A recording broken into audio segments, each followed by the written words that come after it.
Hey, welcome to this video. This is going to be a brief description of my individual study for Mat326. Note, I am making a video on my computer, and that's because I wrote a program for this individual study. However, in Eclipse is the program I'm using, I imported a bunch of Java files to use in my program. So I could have given you an online compiler and the code to run this so you could do it yourself. However, because I imported all of those documents, online compilers don't have access to them, so I tried running it using multiple online compilers, and a bunch of errors were thrown, and it essentially screwed up the whole program. So I resorted to making a video and showing you how my program works. So the goal for my program is to find the first 10-year block in which humans knew the Earth was heating up. So to do that, I would need a bunch of temperature data. So what I did was I googled that and came across Berkeley Earth, and so Berkeley Earth has a data tab, and then if you go down to the annual summary for monthly average temperature, it will bring you to this huge text document. And so how I got all this into my program is I copied and pasted all of these data points into Excel, got rid of the columns I didn't need, and then copied column C, which is just the temperature anomalies. So we'll talk more about that later, but the data I am using is temperature anomaly. But I took all those data points and then copied them horizontally, and then I used the Excel's concatenate function to take all those data points and add a comma, because the program needs commas in order to separate the data. And so I took all that data and put it into an array. An array in Java is a data structure. You can kind of think of it as just like a list or a set of data. It could be numbers or anything really in Java. So this would be an array of decimals then. And so I made a bunch of arrays, which I'll get to later. But the first thing the program asks you is, how many random samples would you like to take? So what the program will do is, from these 271 data points, it will randomly take 10 of them.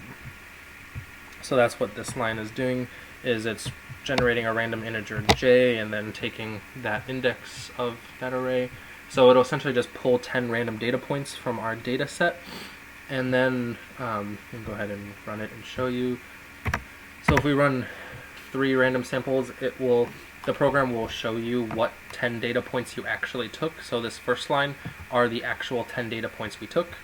And then the second line after that is the average. So once it takes those 10 data points, it will sum them up in my program and divide by 10, because that's how many there would be.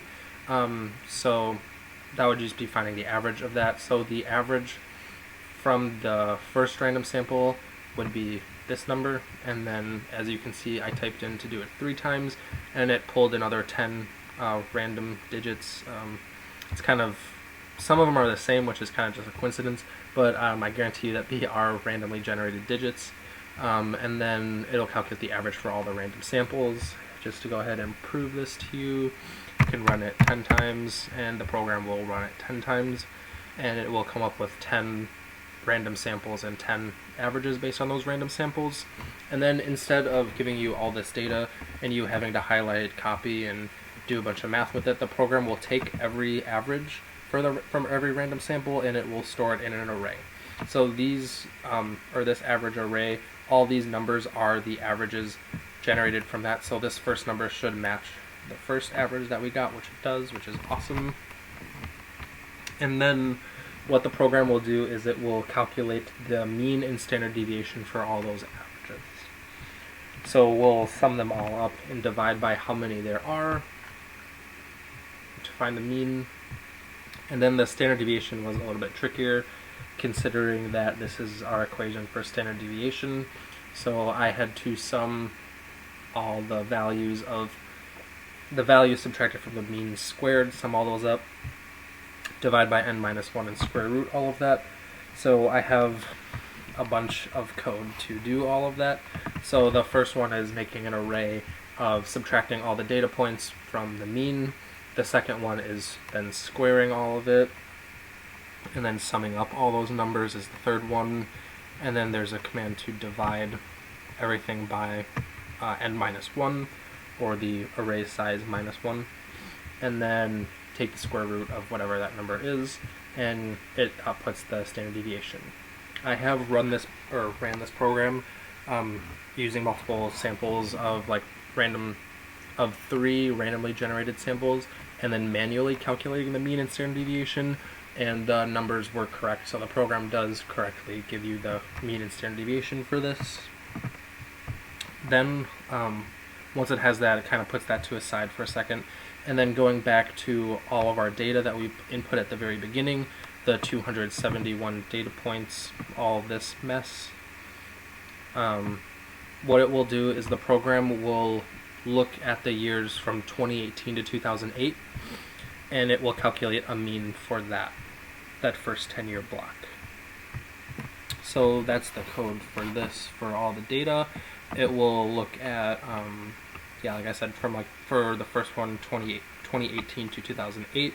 Then the second number, or the second 10-year data set would be 2008 to 1998, and it will calculate averages for all of those, and it stores them in an array called temp array traverse. So this 1.158 will stay the same for every program it runs, because those years aren't changing. These are not randomly generated, as opposed to where we randomly generated the other averages. These averages will stay the same every time. So if I run this program and just take 4 random samples, that 1.158 is still there, followed by 0.922. So those numbers will never change, because they are specifically the averages for 2018 to 2008, and then the next 10 years before that, and before that, and before that. And so then what the program will do is, using the mean and standard deviation, which are generated from random samples, it will look at the z-score for all of these averages. So the z-score for this first index, 1.15, is substantially far from -0.3, with a standard deviation of 0.1. So that makes sense, because the z-score for that element is 13, which is a really high z-score. And then overall, the trend for the Earth, because if we're going backwards in time, the Earth is getting cooler, the z-score will eventually decrease to 0, and it roughly takes 10 times to do that. However, again, each number represents a 10-year block, so 10 times of 10 years is 100 years, so therefore our conclusion could be the first time we knew the Earth was heating up was in 1918, based on this data. So again, the program will just calculate all the z-scores for all of these averages, compare them to the randomly generated averages and the standard deviation and the mean, to see when the z-score is eventually 0, which would mean that the Earth isn't heating up. However, there's a little bit of a problem with this, and I know this already. 1918 kind of conceptually just doesn't make sense, because the Earth probably was heating up well before then. I believe the Industrial Revolution was around 1760, so all the carbon in the air from cars and industries then probably would contribute to global warming and climate change. So our answer seems pretty far off from what it should be, but there's a reason for that. So the data that we're looking at is temperature anomalies. However, they're all relative to this time period, January 51 to December of 1980. So this data, they calculated the average absolute temperature to be 8.63 plus or minus 0.05 degrees Celsius, but then all the data points are relative to that. So the negative 1.494 is not actually, it's negative, or subtract 1.5 degrees Celsius from that year. So it's not quite accurate data. If I had found data in which the anomalies were all relative to 1750, that probably would be better data. Moving that reference point back further in time probably would give us more accurate data of when the Earth was actually heating up first. However, this is the only data that I could find that goes back this far, that is actually neat and organized and has all these data points in it. So that kind of stinks, but the program would still work if I were to change different data. So if I could find other data, the program would still work. I would just have to input that using Excel like I showed you. So there probably is some sort of margin of error in this. But however, to the best of my ability with this data, the first time the Earth was heating up was in 1918-ish. And this is kind of cool because the program can run 100 random samples. And majority of the time, the conclusion is always 1918 or 1908, around that time. So there's some consistency, and it's nice to know that the program can still run large random samples. So if we try 1,000, it's still 1918. So that doesn't really change. So my program reaches the same conclusion every time, which is kind of good. But like I said, there probably is still some sort of margin of error with all of that. So that really concludes my project description. In ReggieNet there will be my code description, which has kind of all the main points I talked about my different arrays and the z-scores and where I got my data from. It also has that last note about the relative temperature being, or the anomalies being relative to a certain time period, which probably could cause some margin of error. But I will submit the code description, and all of that to ReggieNet along with my reflections, so that should be there. And hopefully this kind of helps you understand my program and see what it can do.